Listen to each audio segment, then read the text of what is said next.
Dhurandhar cinema మనకాడ ఎన్ని రికార్డులు నెలకొల్పిందో, మన జనాన్ని ఎంత ఆకర్షించిందో, మన యూత్లో ఎంత క్రేజు నెలకొల్పిందో మీ అందరికీ తెలుసు.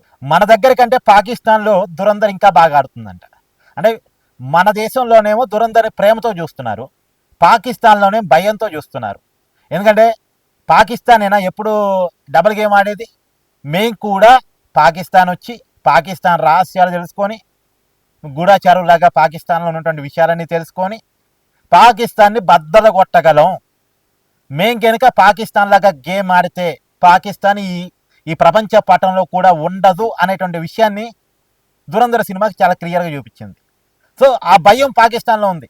భారతీయులు ఎవరన్నా వచ్చి వాళ్ళ రాజకీయ పార్టీలో చేరి రాజకీయ నాయకులుగా మారి పాకిస్తాన్ సమాచారం మొత్తం భారతదేశానికి ఇస్తున్నారా? పాకిస్తాన్ రహస్యాలు మొత్తం భారతదేశానికి ఇస్తున్నారా? లేదా అసలు పాకిస్తాన్ పెంచి పోషిస్తున్నటువంటి ఉగ్రవాద శిబిరాల్లో కూడా భారతీయులు ఎవరైనా ఉన్నారా? వాళ్ళు పాకిస్తాన్ ఉగ్రవాద శిబిరాల సమాచారం మొత్తం తీసుకెళ్లి భారతదేశానికి ఇస్తున్నారా?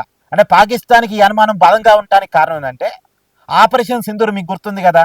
పాకిస్తాన్లో ఉన్నటువంటి ఉగ్రవాద శిబిరాలు గుర్తించేసి ఆ ఉగ్రవాద శిబిరాల్లో ప్రధానమైన నాయకులు ఉన్నటువంటి శిబిరాలని పాకిస్తాన్లో ఉన్నటువంటి ఒక 4 శిబిరాలు, పీఓకేలో ఉన్నటువంటి ఒక 5 శిబిరాలు, ఆ 9 శిబిరాలకి పైగా వాటి మీద మనం దాడి చేసి అందులో దాదాపు 100 మందికి పైగా ఉగ్రవాదుల్ని మట్టుబెట్టొచ్చాం. సో అప్పటి నుంచి పాకిస్తాన్కి ఒక భయం ఉంది. పాకిస్తాన్కి సంబంధించిన మొత్తం సమాచారం భారతీయులకు తెలుస్తుంది. భారతదేశ ప్రభుత్వం దగ్గర ఉంది పాకిస్తాన్కి సంబంధించిన సమాచారం అంతా. పాకిస్తాన్లో ఉగ్రవాదులు వాళ్ళకి అందుతున్న ఫండింగ్, వాళ్ళ సమాచారం మొత్తం కూడా భారతదేశం దగ్గర ఉంది అనేటువంటి ఒక భయం ఉంది.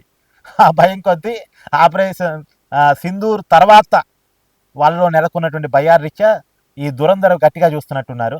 మొత్తానికి దురంధర్ అయితే పాకిస్తాన్లో ఒక రికార్డు కొల్లగొడుతుంది. పాకిస్తాన్ జనాలు బాగా చూస్తున్నారని వాళ్ళు కూడా చెప్పుకొని సోషల్ మీడియాలో ప్రచారం చేసుకుంటున్నారు. యా, దీని మీ కామెంట్ కూడా జడ్జ్ చేయండి.